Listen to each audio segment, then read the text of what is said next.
What's happening, folks? This is Connor Martinez down at John Sporting Goods in Everett, Washington. Tomorrow I'm going to be down in Area 10 fishing for resident coho, and I just started to strip some of my herring, and I just wanted to go through that process with you guys, show you kind of how I like to do it. So we're going to use our base rock salt, and this is just to firm up the meat to keep them on the hook. And personally, I like adding a little additives. I always add Joey's little tuna powder to it, and then I also like to add krill to it. So as you can see, I have a bag started here. I got a layer of rock salt that's on the bottom, and then I have sprinkled some of my powders in here to kind of give it a little extra flavor. And then from here, I'm using red label herring. You can use green label or larger herring, whatever you prefer. This is just what I grabbed. And what I'm going to do is I'm going to basically fillet this thing, get the meat off the bone. Super simple. Doesn't have to be fancy or anything. And if you get kind of the guts or something on the herring strip, you definitely want to get that out of there. So I kind of take the back of my knife and peel it off.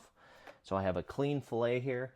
And then the biggest problem that I see that people are doing is they're using just these honking hunks of herring strips. You do not need to use that big of a strip. I honestly will cut this strip in half, and then I'll even quarter it. So I'm going to have 4 pieces per side of herring. So I'm going to cut it right down the middle.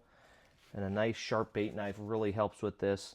When you're defrosting these, you don't want them to fully thaw out because they'll get kind of mushy. So I crack the seal and I kind of let them thaw out for probably 30 minutes to 45 minutes. So they're still a little frozen, they're still a little firm, and it makes this part of it really easy. So cut it down the middle, and I'm going to cut it into a fourth.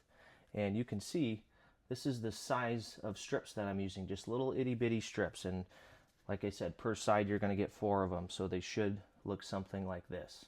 And then what I'm going to do is I'm just going to throw them in my bag, and I'm going to let these cure overnight, and by the morning time they're going to be perfect and ready to put on my hoochie rig. So hopefully this helps. I will have a video tomorrow on kind of how we did. I heard Area 10's been really good, so we'll have an update tomorrow for you.